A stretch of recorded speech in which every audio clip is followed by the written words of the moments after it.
Bismillahirrahmanirrahim. Assalamualaikum warahmatullahi wabarakatuh. Alhamdulillah. Alhamdulillahilladzi nahmaduhu wa nasta'inuhu wa nastaghfiruh wa na'udzu billahi min syururi anfusina wa min sayyiati a'malina. May yahdihillahu fala mudilla lahu wa may yudlil fala hadiyalah. Ashhadu an la ilaha illallah wa ashhadu anna Muhammadan abduhu wa rasuluhu la nabiyya ba'dah. Allahumma salli ala sayyidina wa habibina wa syafi'ina wa maulana Muhammadin wa ala alihi wa sahbihi ajma'in. Amma ba'd. Ikhwan fillah rahimakumullah. Alhamdulillah, segala puji dan rasa syukur marilah kita panjatkan atas segala nikmat dan karunia yang telah Allah anugerahkan. Sehingga pada kesempatan siang kali ini kita dapat melanjutkan aktivitas belajar kita, yaitu membahas tentang sejarah perjuangan baginda Rasulullah sallallahu alaihi wasallam. Semoga pelajaran yang kita pelajari ini dapat memahamkan kita dan mengambil ibrah daripada sepak terjang perjuangan baginda Rasulullah sallallahu alaihi wasallam. Dapat kita amalkan dalam aktivitas kehidupan kita sehari-hari, dan tentunya yang terbaik adalah kita mendapatkan pelajaran bagaimana seharusnya kita selaku umatnya mengikuti, mengambil contoh dari baginda Rasulullah sallallahu alaihi wasallam dalam menjalani perjuangan dakwah dan perjuangan hidup sebagai seorang muslim. Salawat beriring salam marilah kita sampaikan kepada pemimpin kita, teladan kita, Nabi besar Muhammad sallallahu alaihi wasallam. Semoga kita mendapatkan syafaat di yaumil qiyamah nanti, dan mudah-mudahan kita termasuk orang-orang yang cinta kepada baginda Rasulullah sallallahu alaihi wasallam, mengaku umatnya dan diaku oleh baginda Rasulullah sallallahu alaihi wasallam selaku sebagai umatnya. Ikhwan billah rahimakumullah, melanjutkan pelajaran kita tentang bagaimana intimidasi, tentang bagaimana ancaman-ancaman yang diberikan oleh orang-orang Quraisy kepada baginda Rasulullah sallallahu alaihi wasallam. Mulai daripada memfitnah Rasulullah sallallahu alaihi wasallam, mulai daripada memusuhi Rasulullah sallallahu alaihi wasallam, mulai daripada mencaci, bahkan mengatakan Rasulullah adalah tukang sihir, mengatakan Rasulullah itu pendusta, mengatakan Rasulullah sebagai orang gila, mengatakan Rasulullah itu dengan berbagai macam sebutan-sebutan yang tidak pantas diutarakan kepada manusia mulia, sebagaimana yang kita ketahui akhlak baginda Rasulullah sallallahu alaihi wasallam. Upaya-upaya orang-orang kafir Quraisy pada saat itu, yaitu mereka menghasut orang-orang yang ada di sekitar Ka'bah, yang ada di sekitar Mekah, untuk tidak mempercayai baginda Rasulullah sallallahu alaihi wasallam, bahkan berupaya agar Rasulullah sallallahu alaihi wasallam dimusuhi. Ada beberapa upaya-upaya yang mereka lakukan. Mereka bersepakat dengan para penyair-penyair untuk dalam syair-syairnya menghina Rasulullah sallallahu alaihi wasallam, menyinggung, menyindir Rasulullah sallallahu alaihi wasallam. Bahkan ada beberapa upaya-upaya yang dilakukan oleh tokoh-tokoh kafir Quraisy. Setiap kali Rasulullah sallallahu alaihi wasallam melintas, selalu mereka memfitnahnya, selalu mereka menjadikan Rasulullah sallallahu alaihi wasallam sebagai olok-olokan perbincangan-perbincangan mereka. Ada beberapa peristiwa yang dilalui, yang diupayakan oleh orang-orang kafir Quraisy untuk menghentikan dakwah Rasulullah sallallahu alaihi wasallam. Dari mereka meminta kepada paman Rasulullah sallallahu alaihi wasallam untuk membujuk baginda untuk agar menghentikan dakwah, menghentikan ajaran Islam yang disampaikan oleh baginda Rasulullah sallallahu alaihi wasallam dengan beberapa tahap dan beberapa fase. Fase yang pertama, mereka datangi Abu Thalib untuk meminta agar keponakannya Nabi Muhammad SAW untuk menghentikan ajaran Islam atau menghentikan dakwahnya, mengajarkan agama Allah. Diupayakan, diminta agar kiranya pamannya merayu keponakan untuk menghentikan dakwah Islam. Dari mulai cara yang lembut sampai akhirnya ada upaya-upaya untuk menukar baginda Rasulullah SAW dengan seorang pemuda. Tidak sampai di situ, bahkan pernah Rasulullah SAW diundang dalam suatu dialog-dialog orang-orang kafir Quraisy dengan jebakan-jebakan, yaitu mereka meminta untuk dibuktikannya beberapa mukjizat Rasulullah SAW. Apa saja yang mereka minta? Wahai Muhammad, permintaan mereka, wahai Muhammad, kalau engkau memang betul seorang nabi, buktikan bahwasanya engkau tahu tidak ada negeri yang setandus negeri kita. Tidak ada negeri yang sesulit kehidupannya dibanding kesulitan kehidupan negeri kita. Maka kalau memang engkau sebagai seorang rasul, maka buktikan dan mintakan kepada Tuhanmu agar mereka menggeser gunung-gunung yang ada di sekitar kita ini dan memancarkan air yang jernih, yang lezat rasanya, yang segar rasanya untuk kehidupan kita di negeri ini. Kemudian atau paling tidak engkau menghadirkan malaikat-malaikat untuk bersaksi bahwasanya engkau betul-betul utusan Allah. Jadi baca berbagai macam permintaan-permintaan orang-orang kafir Quraisy itu kepada baginda Rasulullah sallallahu alaihi wasallam. Namun ya ikhwan fillah rahimakumullah, Rasulullah sallallahu alaihi wasallam hanya menyampaikan ya bahwasanya saya tidak akan memenuhi permintaan kalian itu. Aku bukanlah seorang hamba yang meminta hal-hal seperti itu kepada Tuhanku. Bukan untuk itu aku diutus kepada kalian, tetapi aku diutus sebagai pembawa kabar gembira dan pemberi peringatan. Jika kalian menerimanya, maka itu merupakan bagian kalian di dunia dan di akhirat. Jika kalian tolak, maka saya akan bersabar di atas perintah Allah sehingga dia memutuskan perkara di antara kita. Bahkan ada sebagian orang kafir Quraisy yang mengatakan, gugurkanlah langit hingga berkeping-keping atas kami, sebagaimana yang engkau katakan bahwa Rabbmu akan melakukannya jika berkehendak, sebab kami tidak akan mempercayainya hingga engkau melakukannya.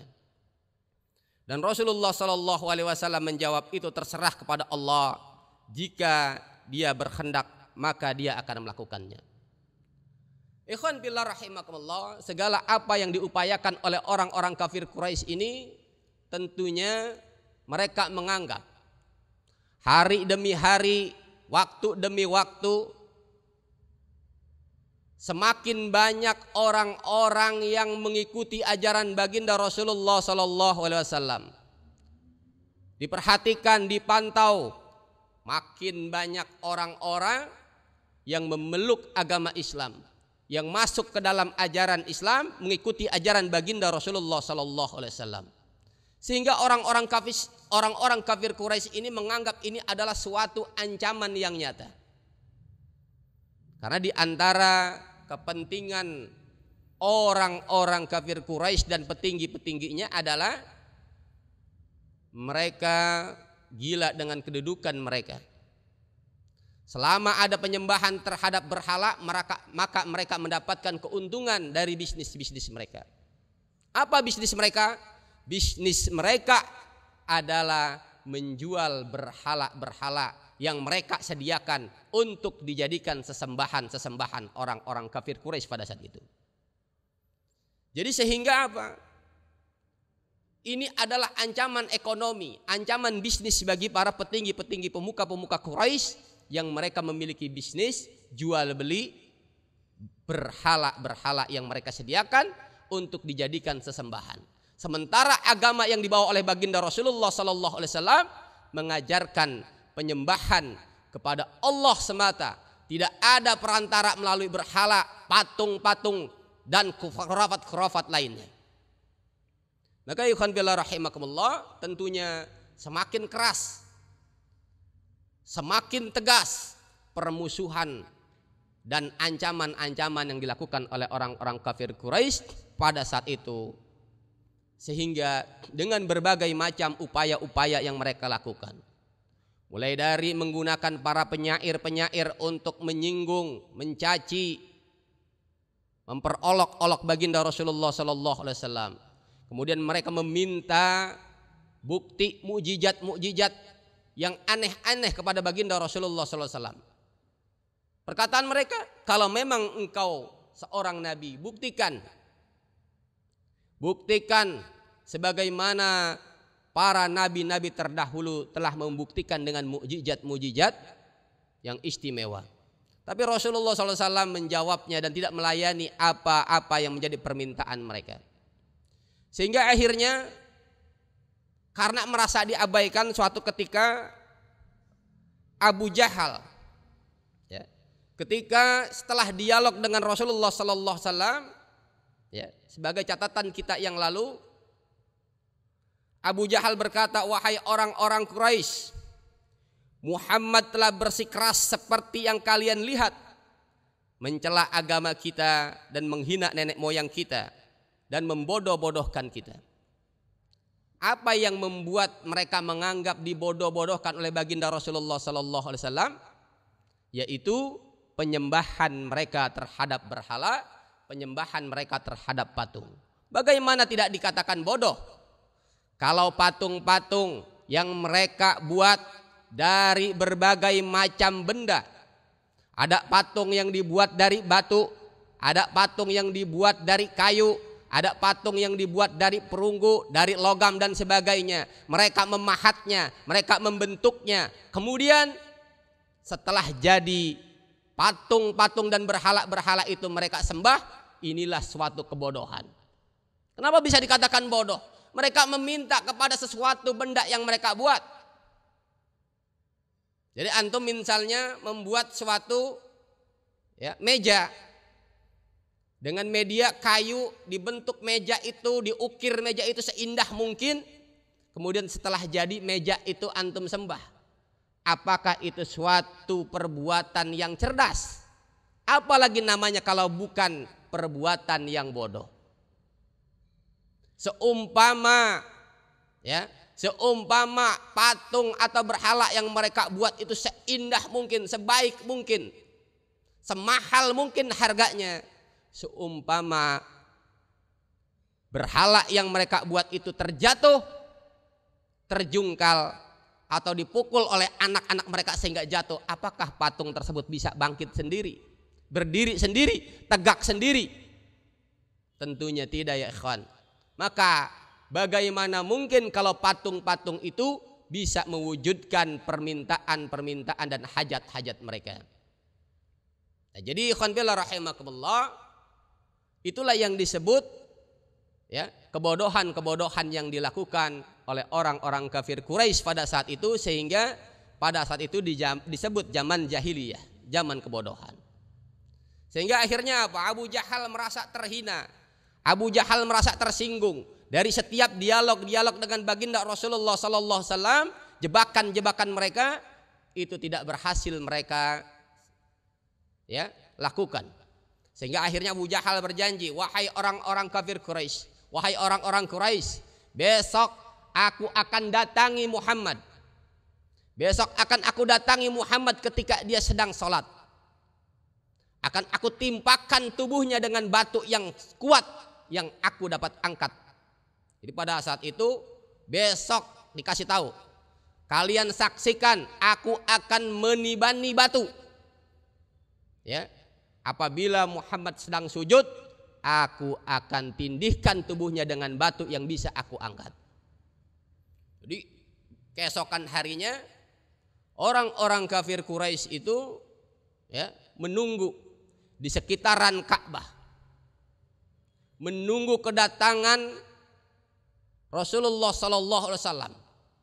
Dari kejauhan Abu Jahal udah melototin, mana Muhammad nih? Kira-kira nongol kagak nih? Ya. Udah dia pilih batu yang dia kuat angkat. Batu besar yang paling besar yang bisa dia angkat. Dia siapkan batu itu dekat dengannya. Begitu melihat Rasulullah sallallahu alaihi wasallam ya, sedang melakukan sujud ya, di sekitaran Ka'bah. Di sini dikisahkan Rasulullah sallallahu alaihi wasallam ya muncul sebagaimana biasa ketika beliau di Mekah. Kiblat salat pada saat itu yaitu ke arah Syam, yaitu Baitul Maqdis. Ya. Apabila beliau mengerjakan salat, maka beliau salat di antara rukun Yamani dan rukun Hajar Aswad. Beliau jadikan Ka'bah di antara beliau dan Baitul Maqdis. Beliau pun memulai salat sementara orang-orang Quraisy ramai-ramai menonton, ya, berupaya menyaksikan apa yang akan dilakukan oleh Abu Jahal terhadap baginda Rasulullah sallallahu alaihi wasallam. Begitu Rasulullah sallallahu alaihi wasallam sedang sujud, maka Abu Jahal dengan niat jahatnya mengangkat batu besar, dibawa batu itu menuju Rasulullah sallallahu alaihi wasallam yang sedang melakukan salat. Begitu sudah mendekati, tiba-tiba saja Abu Jahal mundur ke belakang. Wajahnya pucat seperti orang ketakutan. Ya. Kemudian ditanyakan ya oleh orang-orang Quraisy, bertanya kepada Abu Jahal, apa gerangan yang menimpamu wahai Abul Hakam? Abu Jahal menjawab, aku tadi bangkit untuk melakukan apa yang telah aku katakan kepada kalian untuk menimpakan batu kepada Muhammad. Ya. Setelah aku mendekatinya, tiba-tiba muncul seekor unta jantan yang menghadangku. Demi Allah, belum pernah aku melihat kepala, leher dan taring unta sebesar itu. Sungguh unta itu hendak melumat diriku. Jadi upaya-upaya kejahatan-kejahatan yang dilakukan oleh tokoh-tokoh kafir Quraisy untuk menghadang, untuk menghentikan segala dakwah Rasulullah sallallahu alaihi wasallam, mulai dari cara yang lembut. Mereka merayu paman Rasulullah untuk menyampaikan agar Muhammad meninggalkan dakwahnya. Mulai mau menukar Rasulullah dengan seorang pemuda dan berbagai macam, hingga akhirnya ikhwan billah rahimakumullah ya, dengan berbagai macam upaya-upaya tersebut justru semakin bertambah orang-orang yang masuk Islam. Semakin banyak orang yang mengikuti ajaran baginda Rasulullah sallallahu alaihi wasallam, dan akhirnya apa yang mereka lakukan? Mereka berupaya dengan mencoba mengancam setiap orang-orang yang memeluk agama Islam. Mereka mengancam, mereka menyakiti yang bisa mereka sakiti. Ya, ada beberapa sahabat-sahabat Rasulullah sallallahu alaihi wasallam ya, wabil khusus yang dari golongan budak-budak itu sangat terzalimi kehidupannya. Ya. Bahkan seorang syahidah Sumayyah binti Khayat, mereka meregang nyawa, meninggal dunia untuk mempertahankan keimanannya. Sumayyah binti Khayat ini wanita pertama yang meninggal dalam perjuangan Islam. Seorang wanita pertama yang syahid dalam mempertahankan keimanan untuk menjadi seorang muslim, untuk menjadi umat baginda Rasulullah sallallahu alaihi wasallam. Apabila mereka berpapasan dengan orang-orang muslim yang lemah, mereka melemparkan pasir panas ke tubuh mereka. Bahkan yang masyhur sekali kisahnya adalah sebagaimana Bilal bin Rabah. Ya, mereka hukum, mereka zalimi, mereka cambuk berhari-hari Bilal. Mereka bawa ke padang pasir yang panas, mereka letakkan Bilal bin Rabah di situ. Mereka timpakan tubuhnya dengan batu. Hanya kata-kata ahad, ahad, ahad yang keluar dari lisan Bilal bin Rabah demi mempertahankan keimanannya. Majikannya Umayyah terus menghukumnya, menggodanya. Katakan, kalau Lata, Uzza itu adalah Tuhan. Tapi apa yang dilakukan oleh Bilal, walaupun dia dalam posisi dalam hukuman yang amat menyakitkan, Bilal tetap bertahan dengan keimanannya, hanya kalimat ahad, ahad yang keluar dari lisannya. Nah, ikhwan billah rahimakumullah, intimidasi yang dilakukan oleh kaum musyrikin terhadap kaum muslimin yang lemah terus menerus sampai beberapa waktu.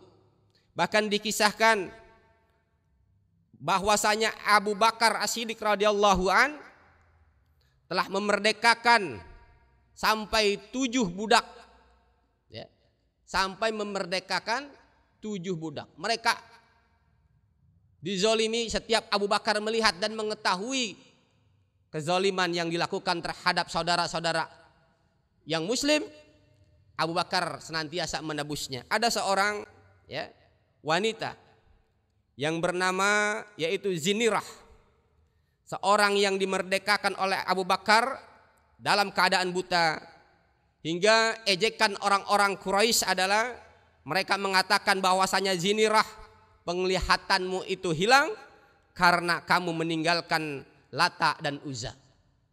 Jadi seorang budak yang buta matanya yang bernama Zinirah ini juga dimerdekakan oleh Abu Bakar. Yang kita tahu budak yang dimerdekakan oleh Abu Bakar As-Siddiq adalah Bilal. Tapi ternyata hampir ada 7 orang yang dimerdekakan. Dan Zinirah ini juga suatu budak yang istimewa yang dimerdekakan oleh Abu Bakar. Ketika dimerdekakan oleh Abu Bakar ini, Zinirah ini matanya dalam kondisi buta. Tiap kali mereka mengejek, wahai Zinirah, engkau itu buta lantaran engkau meninggalkan Lata dan Uzza, lantaran engkau menyembah Allah, lantaran engkau mengikuti agama Rasulullah, lantaran engkau pindah masuk ke dalam Islam sehingga engkau mendapatkan kutukan buta matamu. Itu sampai ada godaan-godaan seperti itu. Namun akhirnya Allah Subhanahu wa taala memberikan keistiqomahan dan keimanan yang mantap kepada Zinirah, sehingga akhirnya Allah menyembuhkan penglihatan Zinirah, ya ikhwan billah. Ini suatu keistimewaan, ya. Bahkan ayahnya Abu Bakar pernah berkata, siapa ayahnya Abu Bakar? Abu Quhafah. Dia berkata kepada Abu Bakar, wahai Abu Bakar, kenapa engkau merdekakan orang-orang yang lemah? Kenapa engkau merdekakan budak-budak yang lemah? Kenapa tidak engkau merdekakan orang-orang yang kuat, yang akan menjadi pembelamu, yang akan menjagamu? Apa jawaban Abu Bakar? Kata Abu Bakar, wahai ayahku, sesungguhnya aku memerdekakan mereka itu bukan karena keinginan aku mendapatkan keuntungan, tapi aku memerdekakan mereka itu karena Allah Subhanahu wa ta'ala. Jadi begitu banyak harta yang dikeluarkan oleh Abu Bakar, begitu banyak pengorbanan Abu Bakar untuk membebaskan saudara-saudaranya yang muslim, bukan untuk mendapatkan keuntungan, tapi adalah karena Allah Subhanahu wa ta'ala. Nah, ikhwan billah rahimakumullah. Jadi apa ibrah yang bisa kita ambil dari bab ini? Apa hikmah yang dapat kita ambil dari pelajaran ini? Jadi hakikatnya setiap dakwah, kita sebagai seorang dai jangan pernah takut bahwasanya ada resiko-resiko, dimusuhi, difitnah, diancam, bahkan sampai fase kita akan dibunuh sekalipun. Kita sebagai seorang dai, sebagai umat baginda Rasulullah SAW yang mencintai Islam, yang mencintai agama Allah, yang mencintai agama Rasulullah SAW, jangan pernah takut kalau hanya baru dicibir, kalau hanya baru diperolok-olok, kalau hanya baru diintimidasi. Bahkan Rasulullah SAW pernah sampai akan dibunuh Bahkan Rasulullah sallallahu alaihi wasallam sampai harus hijrah dari Mekah menuju Madinah. Ini hijrahnya Rasulullah sallallahu alaihi wasallam dari Mekah menuju Madinah ini bukan hijrah pertama. Ada hampir 80 sahabat Rasulullah sallallahu alaihi wasallam yang diperintahkan untuk hijrah lebih dulu ke Habasyah. Ya, ada suatu negeri yang bernama Habasyah. Di situ negeri yang dipimpin oleh seorang raja yang bijak, seorang raja yang tidak pernah menjolimi. Maka diperintahkan oleh Rasulullah sallallahu alaihi wasallam sebagian sahabat-sahabat yang karena terus diintimidasi, terus diancam untuk hijrah lebih dulu.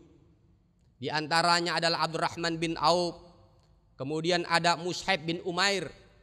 Sehingga para sahabat-sahabat yang berangkat lebih dahulu itu menjadi juru-juru dakwah perdana yang diutus oleh Rasulullah SAW untuk mengenalkan ajaran Islam, untuk mengenalkan ajaran baginda Rasulullah SAW. Jadi ikhwan billah rahimakumullah, ibrah yang bisa kita terima, hikmah yang bisa kita pelajari dari bab ini adalah bahwasanya perjuangan baginda Rasulullah SAW untuk menyampaikan ajaran Islam ini tidak mudah sebagaimana yang kita bayangkan. Ya, tidak mudah sebagaimana yang kita bayangkan. Untuk menjadi seorang muslim di awal-awal fase pertama tentunya mendapatkan intimidasi, mendapatkan ancaman-ancaman, mendapatkan ujian yang begitu berat. Bukan hanya kepada baginda Rasulullah sebagai juru dakwah, sebagai seorang rasul, tapi juga kepada orang-orang yang mau mengikuti ajaran baginda Rasulullah sallallahu alaihi wasallam. Jadi antum semua selaku umatnya, kita semua selaku umat baginda Rasulullah sallallahu alaihi wasallam, kalau seumpama antum ditakdirkan sebagai seorang dai untuk menyeru agama Allah, jangan pernah ada rasa takut dalam hati kita, jangan pernah ada rasa ragu dalam hati kita, walaupun itu cibiran-cibiran, fitnah-fitnah, olok-olok dari orang-orang yang tidak suka terhadap Islam ini, jangan pernah membuat kita gentar. Bahwasanya baginda Rasulullah SAW saja, seorang nabi yang mulia, seorang yang akhlaknya begitu santun dan baik, masih mereka ragukan. Bayangkan, Rasulullah SAW sebelum beliau menyampaikan ajaran Islam sudah dikenal sebagai orang yang jujur, sudah mendapatkan gelar Al-Amin, orang yang sangat dipercaya. Tapi begitu Rasulullah SAW mendapatkan risalah untuk menyampaikan ajaran Islam, justru mereka bukan hanya menolak, tapi mereka berupaya menggagalkan dakwah Rasulullah SAW dengan fitnah-fitnah yang mereka utarakan kepada baginda Rasulullah SAW. Apalagi kita, ya, apalagi kita yang akhlaknya jauh daripada akhlak baginda Rasulullah SAW, ya, yang belum tentu lisan kita ini lisan yang dapat dipercaya sebagaimana lisannya Rasulullah SAW. Tentunya akan semakin berat dakwah yang akan kita alami.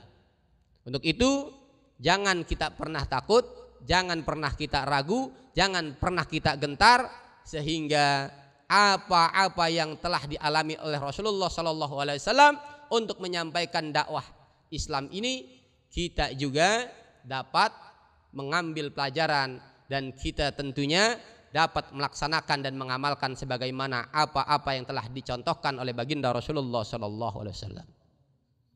Jadi untuk menjadi seorang dai itu jangan ambil enak-enaknya saja. Datang, berangkat ngajar, ya, asik ngajar pulang, tidur-tiduran. Harus ada upaya-upaya menyadarkan umat untuk bertauhid kepada Allah, hanya menyembah kepada Allah. Setelah itu meninggalkan segala apa-apa yang dilarang oleh agama kita, oleh Allah Subhanahu wa taala. Jadi bukan hanya mendapatkan kenyamanan-kenyamanan. Jangan ada niat jadi ustadz, jangan ada niat jadi dai supaya bisnisnya lancar. Kesono sini naik turun mobil, ya, dicium tangannya, dihormati di mana-mana, mendapatkan kedudukan, mesra-mesra dengan orang-orang yang zalim, mesra-mesra dengan kezaliman, diam terhadap suatu kemunkaran, bungkam terhadap suatu kezaliman. Justru apa yang sudah dicontohkan oleh Rasulullah Sallallahu Alaihi Wasallam lebih banyak pahitnya daripada indahnya. Ya, apa antum pikir Rasulullah tidak mengorbankan harta? Hampir habis hartanya istri beliau Khadijah disumbangkan untuk perjuangan agama Islam ini. Bahkan ada kisah, karena upaya-upaya penjegalan dakwah tidak berhasil, maka diboikotlah, ya, Rasulullah dan kaum muslimin. Antum tahu diboikot. Jadi ditulis dalam suatu, ya, selembar kertas untuk seluruh orang-orang Quraisy itu memusuhi Rasulullah Sallallahu Alaihi Wasallam. Apa isinya di situ? Di antaranya adalah tidak boleh melakukan jual beli kepada, ya, keluarga Rasulullah Sallallahu Alaihi Wasallam. Ya, jadi Bani Abu Talib ini dimusuhi. Tidak boleh ada jual beli kepada mereka. Tidak boleh ada pernikahan terhadap anak-anak mereka. Tidak boleh menikahkan dan menikahi.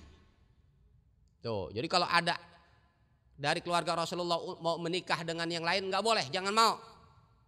Sampai kalau jual barang jangan dijual kepada mereka.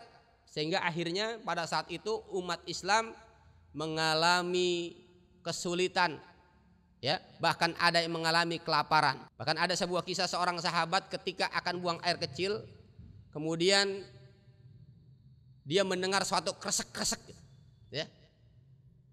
Ketika akan buang air kecil itu dia menginjak selembar kulit, ya, kulit unta yang terbuang, yang jatuh.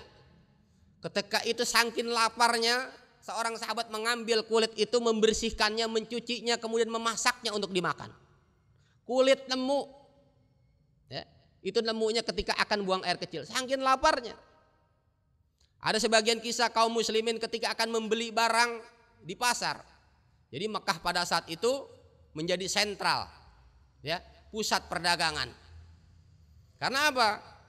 Maka pada saat itu sudah berlaku haji. Dari mana-mana orang datang, dari Madinah, dari Syam, ya, dari Yastrib, mereka datang untuk menunaikan haji. Jadi sudah ada haji pada saat itu. Ada orang yang tawaf dan ada perdagangan dari negeri-negeri lain datang berdagang di situ. Tapi pada saat itu tidak ada barang yang dijual. Karena siapa? Karena hasutan-hasutan Abu Jahal, Umayyah dan sebagainya. Hasutan mereka agar tidak menjual barang kepada kaum muslimin. Jangan kalian jual.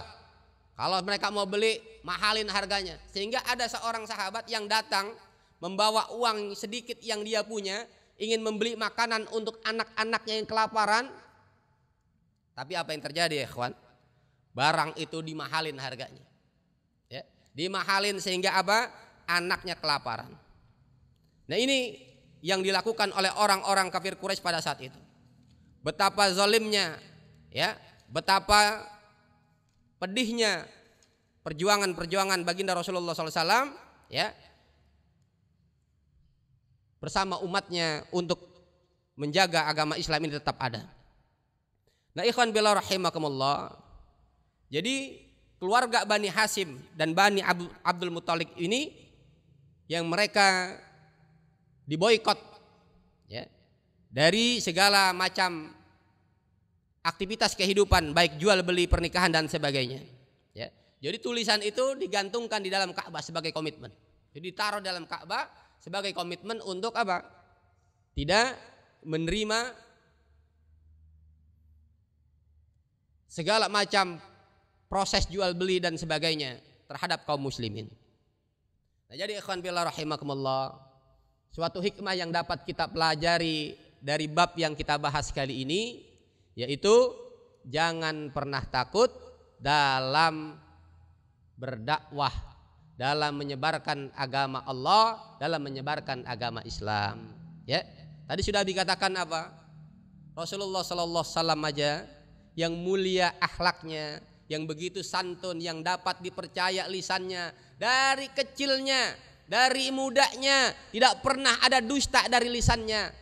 Bahkan orang-orang kafir Quraisy menyatakan dan percaya, bahkan mendapatkan gelar Al-Amin. Tapi ketika Rasulullah menyampaikan Islam, mereka mendustakannya, mereka tidak mempercayainya. Jadi nanti antum apabila ditakdirkan oleh Allah Subhanahu wa taala untuk menjadi seorang dai, pasti seumpama menemukan ancaman-ancaman, menemukan intimidasi, diperolok-olok, difitnah, jangan pernah mundur, jangan pernah gentar. Ya. Jangan ambil hal yang nyaman-nyaman saja. Saya jadi guru kok begini, ya. Saya jadi ustadz kok dimusuhin sama murid-murid saya, kok difitnah, ya, diomong-omongin dan sebagainya. Nggak usah takut, ya. Selama yang kita ajarkan adalah suatu kebenaran. Seumpama ada suatu kesalahan, suatu kemunkaran yang terjadi, kalian mencoba menegurnya, kemudian orang yang ditegur ahli kemunkaran itu marah, itu adalah fitrah. Mana ada orang melakukan kejahatan ditegur langsung senang, yang ada mereka akan merasa tersinggung, mereka pasti akan merasa marah. Kekeliruan-kekeliruan yang terjadi, kalian berantem misalnya, jangan pada tawuran, ya. Mana ada anak-anak tawuran disuruh berhenti langsung senang. Wah iya kita salah ya, nggak ada yang begitu. Langsung apa sih nih? Bapak rese banget nih. Pasti akan begitu pandangan-pandangan mereka. Ya. Jadi dalam dakwah itu adalah resiko yang akan kita hadapi.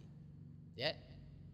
Jadi ada ulama-ulama yang mereka rela, ya, dicibir, dihina, difitnah, bahkan dikriminalisasi. Ya. Bahkan mereka dihinakan dengan berbagai macam. Kalau zaman dulu dihinakannya dengan lisan langsung. Apa? Melalui penyair-penyair. Kalau sekarang dihinakannya lewat medsos. Wah, disebar aibnya di Facebook, di grup WhatsApp, ya. Dibikin meme seperti ini, dibikin chat-chat yang tidak pernah mereka lakukan, disebar. Fitnahnya macam-macam, mukanya dibentuk-bentuk, masya Allah, ya. Nah, ikhwan billah rahimakumullah, ini pelajaran yang bisa kita ambil dari bab, ya, tentang proses dakwah Rasulullah Sallallahu Alaihi Wasallam. Mungkin ada yang mau ditanyakan, silakan. Dari bab ini, dari bab fase-fase dakwah Rasulullah Sallallahu Alaihi Wasallam. Dari mulai Rasulullah dimusuhi sampai akhirnya mereka meminta pembuktian mukjizat, sehingga akhirnya mereka berupaya menjegal dengan berbagai macam kemampuan yang mereka bisa. Namun terbukti ya ikhwan billah rahimakumullah, terbukti keistimewaan, keistiqomahan Rasulullah sallallahu alaihi wasallam dan para sahabatnya, sehingga akhirnya Islam sampai kepada negeri kita dan kita ditakdirkan sebagai orang-orang beriman kepada Allah Subhanahu wa taala. Seumpama pada saat itu Rasulullah terima, Bang, seumpama Rasulullah sallallahu alaihi wasallam pada saat itu terima, ya, digoda, ditawari, apa tawaran-tawaran yang pernah disampaikan, ya, ditawarin, "Hai Muhammad, kalau kamu mau harta, akan kami kumpulkan semua harta-harta kami, akan kami berikan kepadamu." Itu tawaran-tawaran yang dilakukan oleh orang-orang kafir Quraisy untuk merayu agar Rasulullah, agar Nabi Muhammad meninggalkan dakwah, untuk meninggalkan ajaran Islam, tidak perlu lagi disampaikan. Kalau kamu mau memiliki harta yang banyak, maka akan kami kumpulkan harta-harta kami, akan kami serahkan sepeluruhnya kepadamu. Ya. Kalau engkau ingin mendapatkan kedudukan, maka kami akan bersepakat kepada seluruh kapilah-kapilah yang ada di Makkah ini untuk mengangkat engkau sebagai orang yang paling tinggi kedudukannya. Dan kami tidak akan memutuskan suatu perkara sebelum engkau memutuskannya. Sampai begitu tawaran-tawarannya. Tawari kedudukan, ditawari harta. Apa tujuannya? Agar Rasulullah meninggalkan dakwahnya menyampaikan ajaran Islam. Tidak terbeli. Rasulullah tidak terbeli. Tidak terbayarkan. Bayangkan pada saat itu kalau semua harta-harta yang dimiliki oleh pemuka-pemuka Quraisy diberikan kepada Rasulullah, bagaimana kira-kira Rasulullah menjadi orang yang paling kaya pada saat itu? Bahkan mereka sepakat untuk memberikan kedudukan yang sangat tinggi kepada Rasulullah SAW. Mereka katakan, kami tidak akan memutuskan suatu perkara apapun sebelum engkau yang memutuskan perkara itu, wahai Muhammad. Ya, ditawari itu, tapi Rasulullah SAW tidak menerimanya. Kan ada kalimat yang masyhur apa? Seumpama kalian letakkan bulan di tangan kananku, seumpama kalian letakkan matahari di tangan kiriku, sungguh aku tidak akan pernah meninggalkan risalah dakwah ini. Tidak akan aku pernah meninggalkan apa yang diamanahkan oleh Allah untuk disampaikan kepada seluruh umat manusia agar beriman kepada Allah Subhanahu wa ta'ala. Jadi ikhwan fillah rahimakumullah, demikian. Ya. Demikian pelajaran yang bisa kita ambil ibrahnya, bahwasanya jalan dakwah itu tidak senantiasa manis, tidak senantiasa indah. Tentunya ada rintangan-rintangan, tentunya ada ancaman-ancaman, tentunya ada halangan-halangan yang berupaya menggagalkan dakwah ajaran Islam agar kita beriman kepada Allah dan mendapatkan keridhaan Allah Subhanahu wa ta'ala. Asbab dari keistiqomahan baginda Rasulullah SAW dan keistiqomahan para sahabat-sahabat itulah sehingga akhirnya agama Islam telah sampai ke negeri kita, menyebar ke seluruh penjuru negeri, dan semakin banyak orang-orang yang memeluk Islam. Bayangin, dari seorang diri kemudian bertambah istrinya Khadijah binti Khailid beriman kepada Rasulullah SAW, kemudian bertambah sahabatnya Abu Bakar, bertambah keponakannya Sayyidina Ali, kemudian bertambah lagi, terus sekarang umat Islam sudah hampir di seluruh penjuru dunia, tersebar di mana-mana. Bayangin, dari 1, 2, 3, 4. Kalau nggak sabar, ya ditawarin harta, wah kalau tujuannya harta selesai sudah, Islam tidak akan sampai kepada kita. Jadi Rasulullah berdakwah itu bukan nyari harta. Rasulullah SAW dakwah itu bukan minta kedudukan. Asbabnya ridho karena Allah, menjalankan risalah kenabian yang diamanahkan kepadanya. Beliau terus hingga akhirnya apa ya kawan? Kedudukan yang didapatkan oleh baginda Rasulullah SAW bukan hanya menjadi petinggi, bukan hanya menjadi orang yang punya jabatan tinggi di sekitar Mekah saja, tapi Rasulullah SAW menjadi manusia yang amat mulia, yang umatnya ada di seluruh penjuru negeri dan seluruh dunia ini. Itu hikmah daripada keistiqomahan seseorang dalam dakwah. Makanya antum semua mudah-mudahan dapat mengambil ibrahnya, kita bisa istiqomah terus berdakwah. Jangan terlena dengan ditawari kedudukan, jangan terlena ditawari harta benda, jangan terlena ditawari dengan segala macam bujuk rayu sehingga melemahkan kita dalam menyampaikan risalah dakwah. Jadi apa? Jalan juang Islam. Jalan juang Islam itu ada 3. Yang pertama dakwah, yang kedua hisbah, yang ketiga jihad fisabilillah. Apa itu dakwah? Dakwah ini mengajarkan kita untuk mengenal agama Allah, beriman kepada Allah. Kemudian yang kedua hisbah. Apa itu hisbah?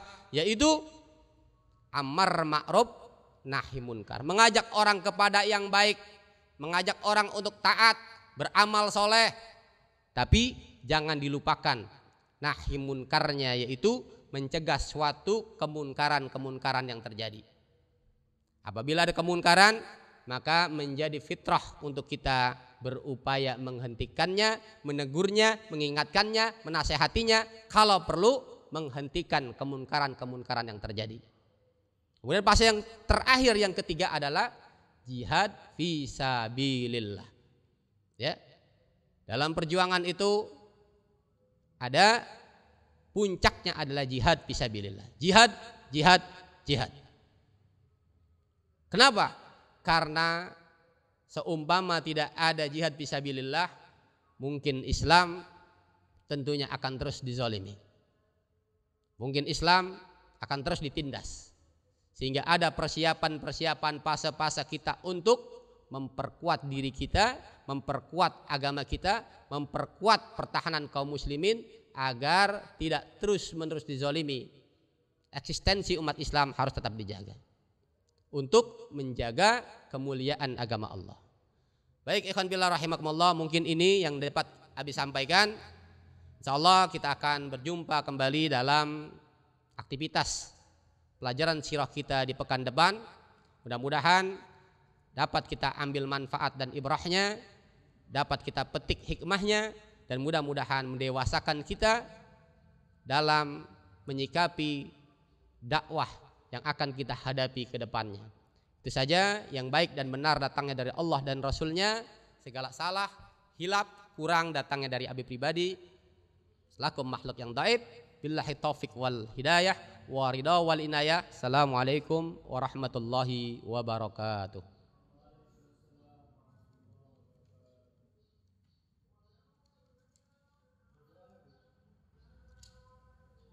Ya, mari kita tutup dengan sama-sama kita membaca suratul Fatihah.